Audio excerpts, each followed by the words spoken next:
अब हम डाटा संग्रहण में, डाटा एकत्रीकरण के क्रम में हम ये देखते हैं कि हम यह काम किस लिए कर रहे हैं और क्यों कर रहे हैं और फिर हमें कैसे करना है। अभी हमने माला बनाने की बात की, तो हमारा पहला काम होगा फूलों का इकट्ठा करना। अब हमको कितने माला बनाना है उसके अनुसार बड़ा बनाना है, छोटा बनाना है, उसके क्रम में हम फूलों को इकट्ठा करेंगे, धागे की व्यवस्था करेंगे।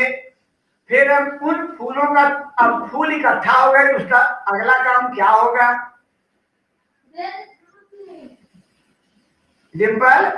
अगर फूल इकट्ठे हो गए तो हम अपने पाठ के क्रम में पढ़ते हैं, तो हमारा दूसरा काम क्या होगा?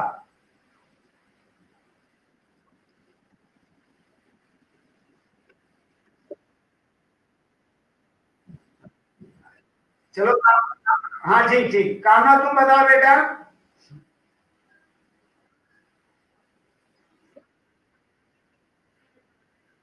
देखो थोड़ा सा तुम लोग मिस कर गए बेटा। जब हमारे पास फूल आ जाएगा तो हम उन फूलों को पहले क्रमानुसार या रंग के अनुसार या क्वालिटी के अनुसार छांटेंगे। माना कि फूल वाले ने या हम ही गए फूल तोड़ लिए, जो भी फूल मिला हम सब तोड़ लिए, गुलाब मिला, कनेर मिला, जो भी मिला हम सब फूलों को तोड़ लिए। और जब हम तोड़ कर लाते हैं तो हमारा दूसरा काम होता है हम फूलों को उनके श्रेणी के क्रम में या उनके नाम के क्रम में अलग अलग इकट्ठा कर लेते हैं, छांट लेते हैं। कितना गुलाब है, कितना सफेद गुलाब है, कितना लाल गुलाब है, कितना कनेर है, कितना मैरीगोल्ड यानी गेंदा है, हमने गुड़हल भी चुना है तो गुड़हल कितना है। ऐसे हमने अगर चमेली का फूल चुना है तो कितना है, रात रानी मिल गई है तो कितनी है, सबको अलग अलग इकट्ठा कर लेते हैं। और फिर हम प्लान करते हैं कि हम फूलों को किस क्रम से लगाएं कि हमारी माला सबसे अच्छी बने, हमारी माला सबसे अच्छी बने। और यही होता है आंकड़ों का प्रबंधन। और हमें अपने आंकड़ों को भी इसी क्रम में मैनेज करना होता है, प्रबंध करना होता है, जिससे कि हमारे आंकड़े हमारे लिए उपयोगी हो सके, हमको सूचना दे सके।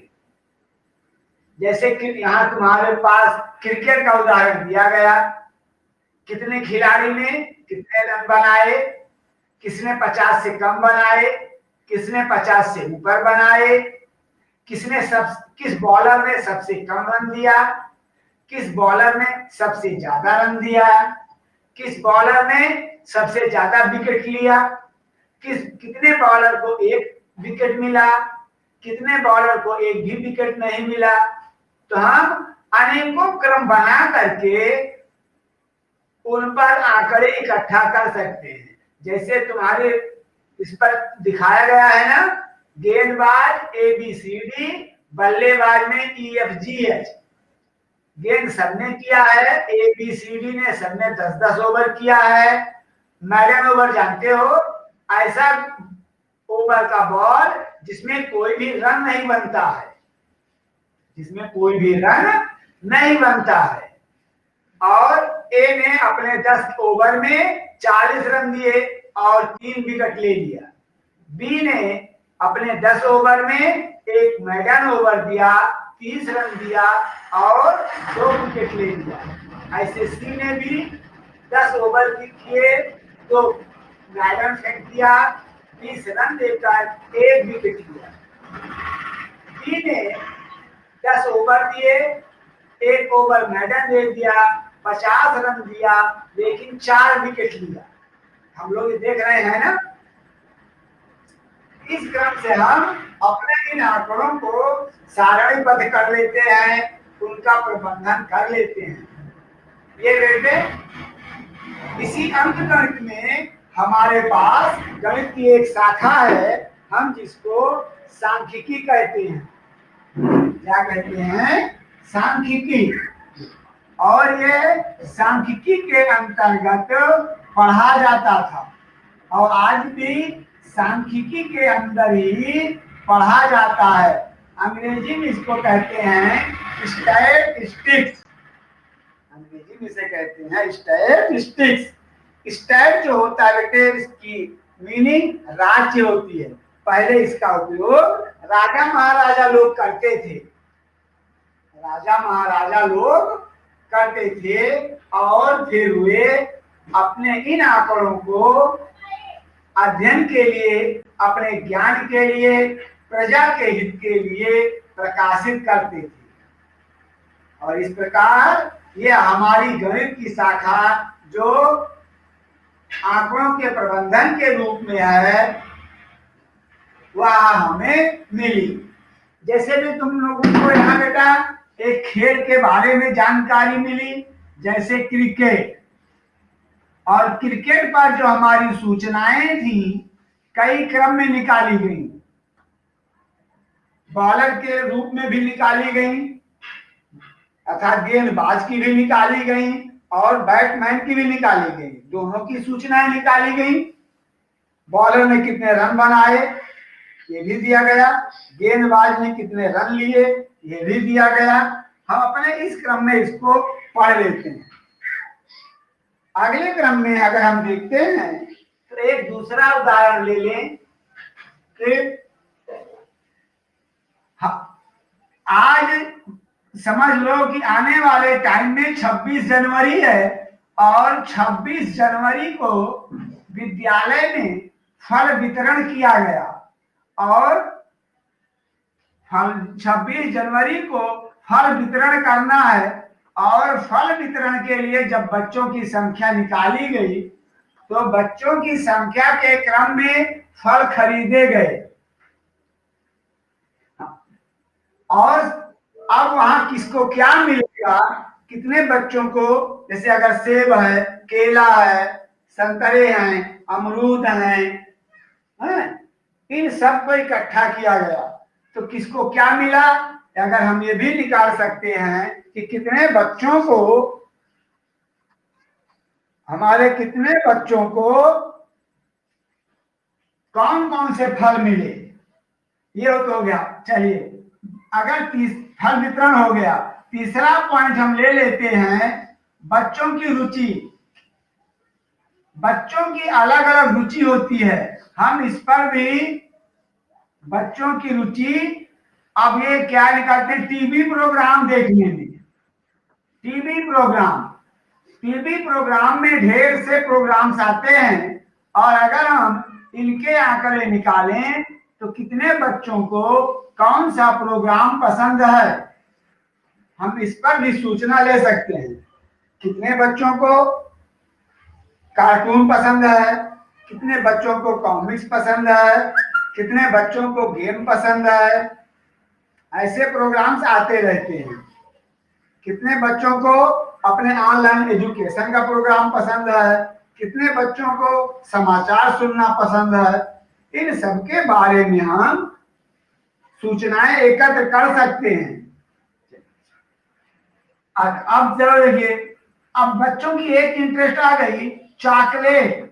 बच्चों से कहा गया बेटा, माना कि हमारे पास 10 बच्चे 20 बच्चे हैं, चॉकलेट के बारे में पूछा गया और सभी बच्चों ने अपने अपने फ्लेवर बताए, और इस क्रम में हम पूछेंगे कि कौन किसको पसंद है, और सभी बच्चे अपनी अपनी इंटरेस्ट बताएंगे। किसी को कैडबरी पसंद है, किसी को दूसरी पसंद है, या तीसरी पसंद है। तो जब हम जो यहाँ सूचनाएं लेंगे, इन्हीं सूचनाओं को लिखना ही हमारा कहा जाता है सूचनाओं का जो एकत्रीकरण है, जो लेखन है, जानकारी जो हम इकट्ठा करते हैं, सूचनाओं की जानकारी इकट्ठा करना, हम इनको कहते हैं डाटा का या आंकड़ों का एकत्रीकरण। क्या कहते हैं? आंकड़ों का एकत्रीकरण। मतलब हम इन आंकड़ों को इकट्ठा करते हैं। अभी आगे हम पढ़ेंगे बेटा कि ये जो हमारे आंकड़े हैं दो प्रकार से होते हैं। आंकड़े हमारे दो प्रकार से होते हैं। एक तो हमें बने बनाए हुए आंकड़े मिल जाते हैं और दूसरा हमें आंकड़ों को इकट्ठा करना पड़ता है। हम लोग जो न्यूज़पेपर पर देखते हैं, जो हम लोग टीवी पर समाचार सुनते हैं, वहां पर वे आंकड़े हमको पहले से ही मिल जाते हैं। या टीचर ने कहा कि बेटा आज अपनी गली में जाना या अपनी रेजिडेंसी में जाना और पता करना कितने बच्चे ऑनलाइन क्लास ऑनलाइन क्लास करते हैं। अच्छा, अगर हमें ऑनलाइन क्लास के बारे में जानकारी करनी है तो हमें क्या करना पड़ेगा? कितने लोग बता सकते हो? बोलो। ऑनलाइन कक्षा के बारे में अपनी रेजिडेंसी में पता करना है तो हमको क्या करना पड़ेगा इसको पता करने के लिए?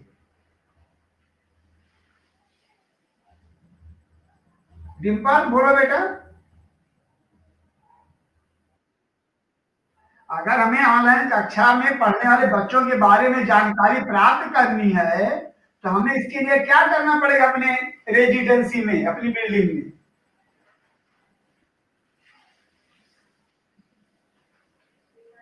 एकदम आसान है। हमें सबके घर जाना पड़ेगा। हमें सबके घर जाना पड़ेगा और वहां से पूछना पड़ेगा कि आपका बच्चा ऑनलाइन पढ़ता है कि नहीं पढ़ता। पढ़ता है तो ठीक है, नहीं पढ़ता तो क्यों नहीं पढ़ता? तो हमें स्वयं जाना पड़ेगा। और इस प्रकार एक तो हम स्वयं जाते हैं या हो सकता है हमारे मम्मी पापा यानी माता पिता हमारी हेल्प कर दें या कोई तीसरा हमारा भाई हमसे बड़ा है तो वो हमारी हेल्प कर दे। लेकिन इन सभी सूचनाओं को प्राप्त करने के लिए हमें जाना पड़ेगा।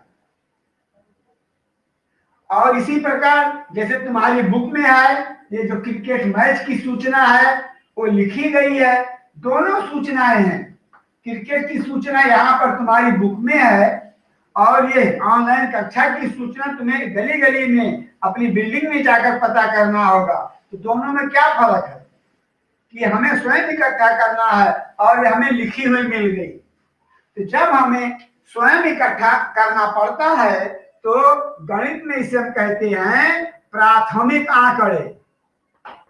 क्या कहते हैं? प्राथमिक आंकड़े, जो हम खुद इकट्ठा करते हैं या हम किसी को नियुक्त कर देते हैं। प्राथमिक आंकड़े। और ये सूचनाएं जो लिखित हमें मिलती हैं इन्हें हम द्वितीयक आंकड़े कहते हैं या गौड़ सूचनाएं। यह हमारी द्वितीयक सूचना होती है, सेकेंडरी इंफॉर्मेशन। द्वितीयक आंकड़े, आंकड़े दोनों हैं लेकिन एक हमें पहले से तैयार मिलते हैं और दूसरे हमको तैयार करने पड़ते हैं।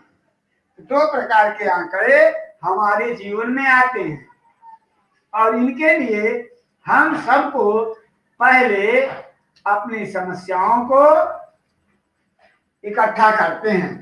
और अभी हमने पढ़ा कि अगर हमें कोई सूचना लेनी है तो हम क्यों ले रहे हैं? पहले हमारे उस काम करने का या क्रिकेट खेलने का या टीवी प्रोग्राम, चॉकलेट, ऑनलाइन कक्षा, इन सब के बारे में हमारा उद्देश्य होना चाहिए। क्या होना चाहिए? उद्देश्य। क्योंकि बिना उद्देश्य के हम कोई काम करेंगे ही नहीं। जैसे हमसे अगर हमारे माता पिता भी कोई काम कहते हैं करने के लिए, यही कहते हैं बेटा ये काम करोगे तो तुम्हारे लिए ये लाभकारी होगा, मॉर्निंग सुबह उठकर दौड़ोगे तो तुम तंदुरुस्त रहोगे, ऐसी सूचनाएं हमें देते हैं। अगर नहीं दौड़ोगे, नहीं चलोगे, सुबह नहीं उठोगे तो तुम आलसी हो जाओगे। ये बताया गया कि नहीं बताया गया है? हाँ, ये सूचनाएं हमारे लिए हैं। अभी चलो हम यहाँ पर हम नंबर 1 डिम्पल का नाम लिखते हैं और यहाँ पर हम ये देखते हैं भोजन में सब भाई सबके घर में दाल भी बनती है, चावल भी बनता है, रोटी सब्जी सब बनता है, लेकिन उसी घर में किसी को कोई सब्जी पसंद है और किसी को कोई सब्जी पसंद है, कोई किसी को रोटी पसंद है और किसी को चावल पसंद है। सबके रुचि के अनुसार हम वहां पर अपने भोजन को भी इकट्ठा कर सकते। अगर फलों की बात कर लें तो हम ये कहते हैं कि डिम्पल को फल में क्या पसंद है, तो कहे कि सर हमें ये पसंद है। तुम्हारा भाई क्या पसंद करता है, मेरा भाई ये फल पसंद करता है। पापा को क्या अच्छा लगता है, पापा को ये फल अच्छा लगता है। हम सबकी पसंद को फल के रूप में लिख सकते हैं। ऐसे सभी अपने अपने में लिख करके हम लिखते हैं। माना भाई है नंबर 1 पर, नंबर 1 पापा है, 2 पर मम्मी है, 3 पर भाई है। तो हम यहाँ लिखते हैं भाई को हमारे सर सेब पसंद है, मम्मी संतरे पसंद करती है, पापा हमारे केला पसंद करते हैं। और इस प्रकार जब हम सब लोग लिखेंगे तो ये एक औसत निकलेगी कि कौन किस फल को पसंद करता है, कौन किस फल को पसंद करता है। और जब पसंद आ जाएगी तो हम अपने उस प्रश्न को, आंकड़ों को इकट्ठा कर लेंगे। अभी सभी बच्चे पिछली बार कक्षा 5 में क्लास जा रहे थे कि नहीं जा रहे थे? 5वीं में क्लास जा रहे थे। और तुम्हारी कक्षा में कितने बच्चे थे?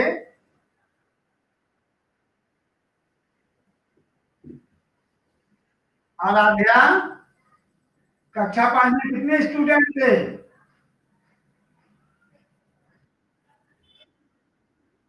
29 थे। अब इस क्रम में हमारे पास जब 29 बच्चे थे तो क्या सभी बच्चों को पढ़ना अच्छा लगता था?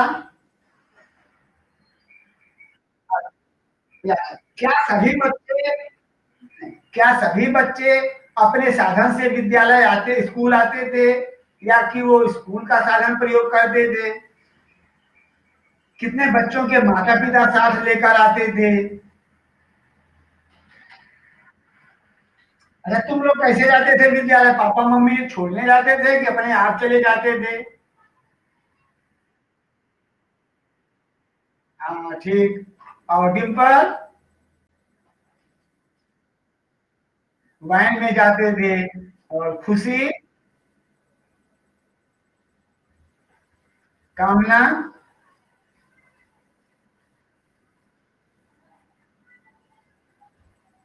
चलिए ठीक, ये लोग अभी शाम तक, ये सब हम लोग पढ़ लेते हैं। और इसमें हमने ये निश्चित किया कि किसको क्या पसंद है, कौन कैसे आता है। अब चल पढ़ाई में देखते हैं, किसी को मैथ पसंद है, किसी को हिंदी पसंद है, किसी को इंग्लिश पसंद है, किसी को कोई सब्जेक्ट पसंद है। सभी को अपनी अपनी सब्जेक्ट की अलग अलग पसंद है। तो इन क्रम में हम आंकड़े भी बना सकते हैं। जैसे इतने बच्चे हैं, तो सब लोग दोपहर में नाश्ता लाते थे, तो कितने पेरेंट्स या कितने बच्चों के पास घर का नाश्ता होता था, या कितने बच्चों के पास बर्गर या कुरकुरे होते थे मार्केट के? क्या सभी बच्चे घर से मम्मी का बनाया हुआ नाश्ता लाते थे?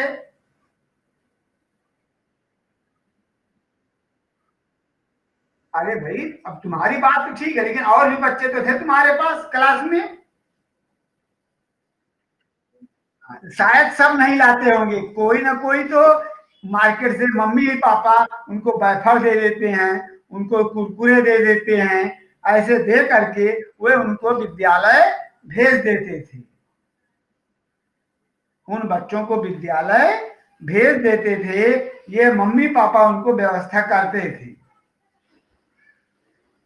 इतना समझ में आ गया कि नहीं? और इन सूचनाओं को, जो हमारे पास सूचनाएं होती थी, आगे हम पढ़ेंगे, उनके लिए एक टैली चिन्ह प्रयोग होता है। टैली का मतलब मिलान चिन्ह। टैली चिन्ह होता है हिंदी में, टैली तो इंग्लिश शब्द है बेटा, ये टैली की हिंदी होती है मिलान चिन्ह। ये मिलान चिन्ह क्या होता है,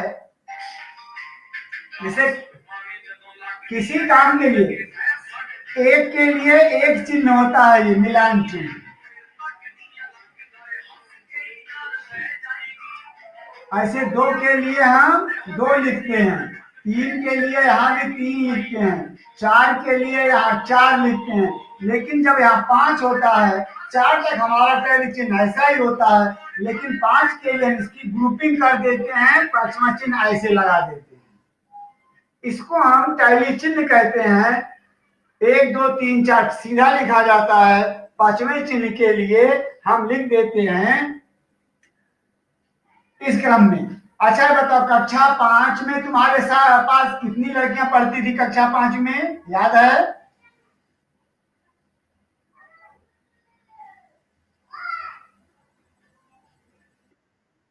18। उस 18 को हम टैली चिन्ह में कैसे लिखेंगे? देखो, ये हो गया 4 और एक 5, 5, फिर दूसरी बार लिखेंगे 5, फिर तीसरी बार लिखेंगे 5, और फिर ये 3। इस प्रकार हम टैली चिन्ह में 18 ऐसे लिखते हैं।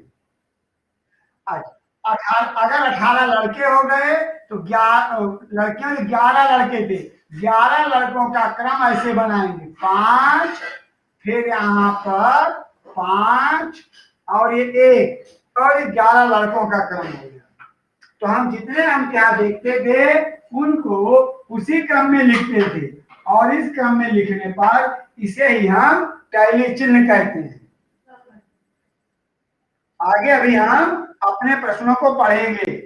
तुम्हारे पास प्रश्न है कि नहीं है? बुक है ना बेटा? पेज 206 ओपन करो, और इस 206 में हम एक पढ़ते हैं, एक प्रश्न को आज सॉल्व करेंगे बस।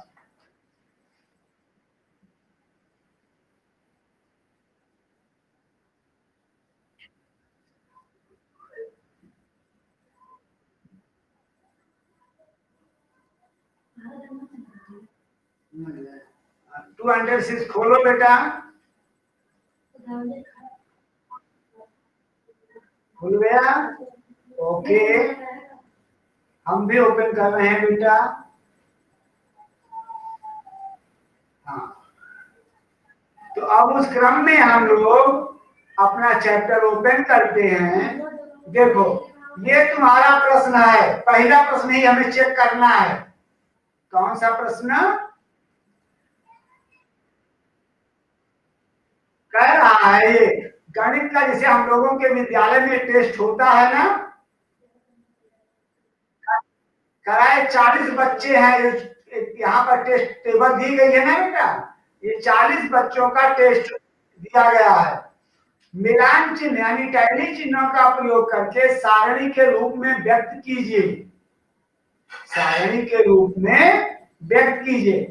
अच्छा, अब ये यहाँ पर हमें ये देखना है कि हम सारणी कैसी बनाएंगे, और हम पहले यहाँ लिखते हैं एक तरफ सारणी में, ऐसे सारणी बनाते हैं, अंकों के लिए बनाना है। तो ये कौन से अंक कितनी बार आए? पहले तो हम यहाँ लिखेंगे प्राप्त अंक। क्या लिखेंगे? प्राप्त अंक। दूसरे क्रम में लिखेंगे विद्यार्थियों की संख्या, विद्यार्थियों की संख्या। अभी हमें टेबल थोड़ा बड़ा करना पड़ेगा, चलो लिख देते हैं यहां पर, और अगली टेबल यहां बना लेंगे टैली चिन्ह या मिलान चिन्ह। चलो ये बताओ, सबसे कम कितना अंक है? सबसे कम पहले देख के बताओ, टेबल में दिख रहा है कि नहीं?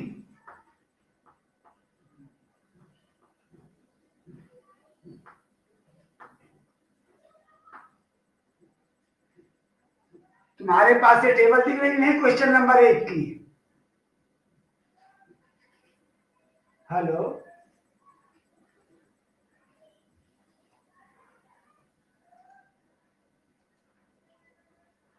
दिख रहा है नहीं? टेबल टेबल दिखी कि नहीं दिखी डिम्पल? हाँ, अब देखो सबसे कम कितना अंक है? 1 2 3 4 5 6, कौन सा अंक है? उसी टेबल में देखना है, 40 बच्चों का निकाल रहा है तो सबसे कम किसे मिला है, कौन सा अंक है? ढूंढ के देखो। सबसे कम है 1 अंक। कितना अंक है? 1। जैसे देखो जो हम देख रहे हैं उनमें ढूंढने के लिए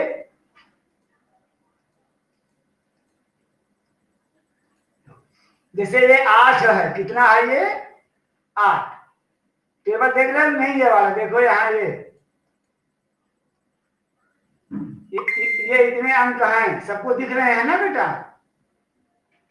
यहाँ पर सबसे कम है 1 अंक और सबसे ज्यादा है 9 अंक। तो हम ऐसे यहाँ लिखेंगे 1 अंक, 2 3 4 5 6। थोड़ा इसमें जगह कम पड़ रही है, थोड़ा इसको फिर से बना लेते हैं अच्छे से।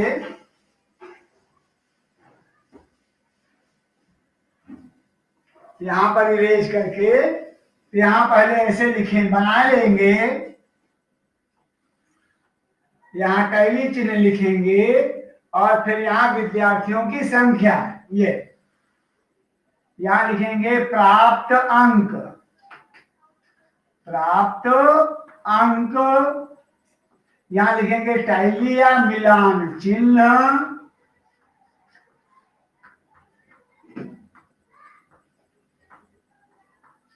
फिर यहाँ लिखेंगे विद्यार्थी की संख्या।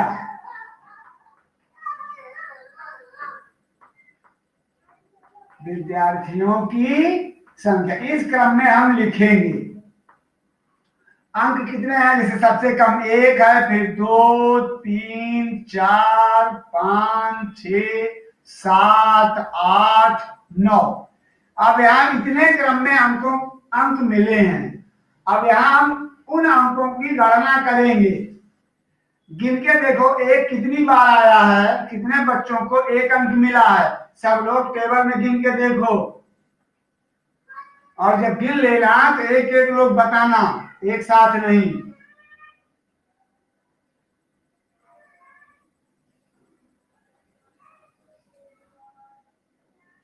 1 कितनी बार आया है गिन कर देखो।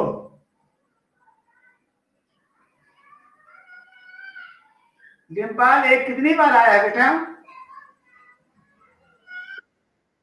ये जो 9.1 में पहले में टेबल बनी है ना कलर वाले बॉक्स में, यहाँ 1 कितनी बार आया है? हाँ,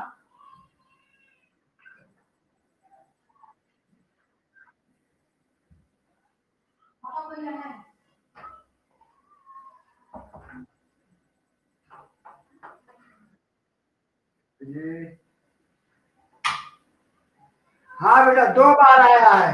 अब इस बार इसी तरह चेक करो।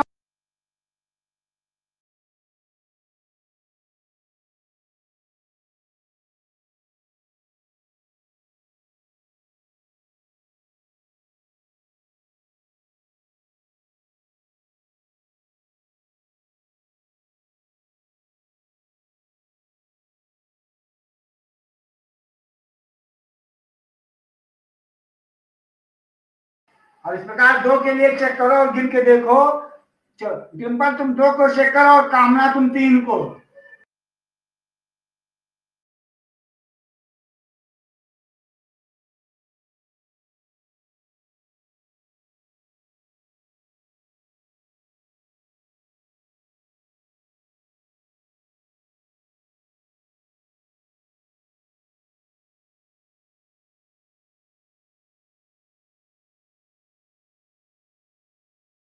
कामना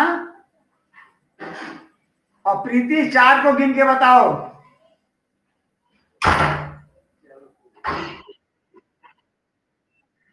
किताब नहीं है, ठीक है, हम किताब अभी दे रहे हैं। कामना 3 को चेक करेंगे और प्रीति और खुशी जो है 4 को, ठीक है। और गिन के बताना, देखो गिनो। और इसके साथ जो है डिम्पल 5 को गिनेगी।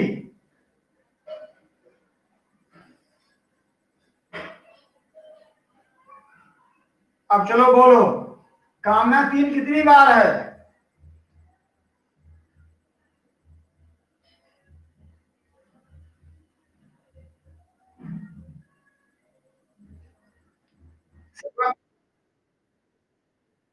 अरे बेटा 5 अभी रहे तो 3 को बोलने दो ना। कामना 3 कितनी बार है बेटा?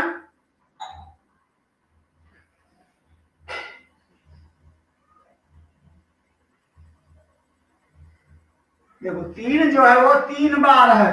3 कितनी बार है? 3 बार, ऐसे लिखेंगे। हाँ। खुशी 4 कितनी बार है? 4 7 बार है।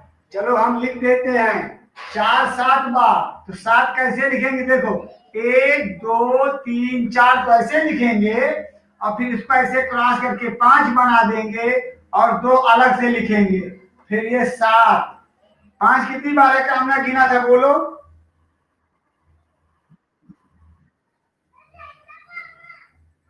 डिम्पल 5 कितनी बार है?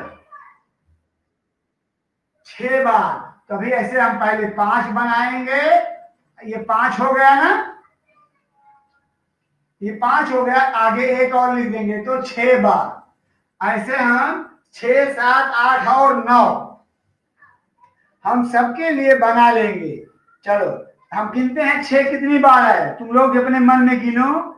1 बार है 6, 2, फिर हमने गिना तीसरी लाइन में 3, चौथी लाइन में 4 5 6 7। गिन के देखो, शायद में 6 7 बार है, गिन के देख लेना।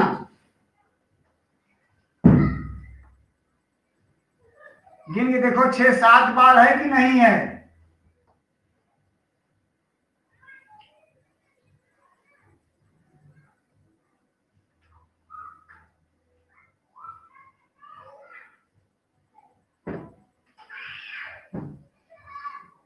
कामना 6 7 बार है कि नहीं? और इस प्रकार 7 को गिनेंगे। 7 कितनी बार है? 1 बार, 2 3 4 5। 7 जो है वो 5 बार है। इस तरह हम ऐसे लिखेंगे, 5 बार, यहां 5 लिख देंगे। फिर ऐसे 8 को भी गिनेंगे, 1 बार और फिर 2 बार, 3 बार, 4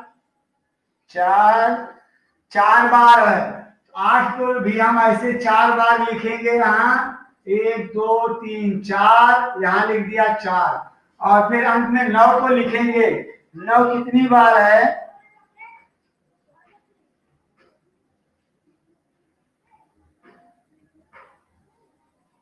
और 9 भी 3 बार है। कितनी बार है? 3। अब हमारा अगला काम आता है कि हम इसका योग निकालें। क्या निकालें? योग। इसको जोड़ देखो कितना होगा। यहां जोड़ते हैं 3 2 5, 5 3 8 8 7 15, 15 में 6 21 7 28 5 33, 33 में 4 जोड़ेंगे 37, 37 में 3 जोड़ेंगे 40। अगर ये हमारा योगफल 40 बच्चों का था, 40 आ गया, तो हमारा एक गणना सही है। और अगर नहीं आता है तो हमारी ये गणना गलत है। अर्थात हमारी ये जो टेबल बनाई गई है ये एकदम सत्य है। और इसी पर प्रश्न है, क्वेश्चन नंबर 1 है 7 या उससे अधिक अंक। 7 या उससे अधिक अंक कितने बच्चों ने लिया?